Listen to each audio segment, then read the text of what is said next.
একদিন হঠাৎ করে আকাশ থেকে একটি বিশাল বড় রসগোল্লা গ্রামের মাঝখানে এসে পড়ল।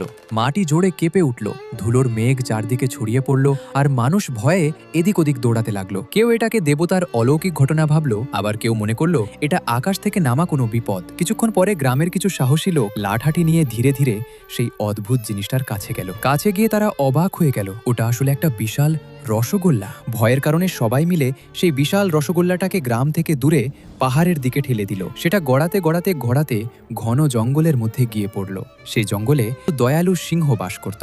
এত বড় রসগোল্লা দেখে সে অবাক হয়ে গেল।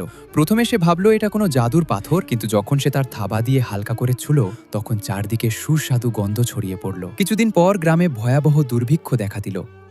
পুকুর শুকিয়ে গেল, খাবার শেষ হয়ে গেল, মানুষ ক্ষুধায় কষ্ট পেতে লাগলো। এটা দেখে সিংহের মন গলে গেল। সে জঙ্গলের সব সিংহদের একত্র করলো। সবাই মিলে সেই বিশাল রসগোল্লাটাকে কাঠের গাড়িতে তুলে গ্রামে নিয়ে এলো। গ্রামের মানুষ আবার ভয়ে ভয়ে থাকলো, কিন্তু সিংহ শান্তভাবে সেই বিশাল রসগোল্লাটাকে ভেঙে ফেললো। আর তখন তার ভেতর থেকে শত শত হাজার হাজার ছোট ছোট আসল রসগোল্লা বের হতে লাগলো। সবাই মিলে পেট ভরে খেয়ে নিল। গ্রামে আবার আনন্দ ফিরে এলো। আর সিংহটি চুপচাপ জঙ্গলের দিকে ফিরে যেতে যেতে দুঃখ করে বলল, আমি জানি, তবুও তোমরা লাইক আর সাবস্ক্রাইব করবে না।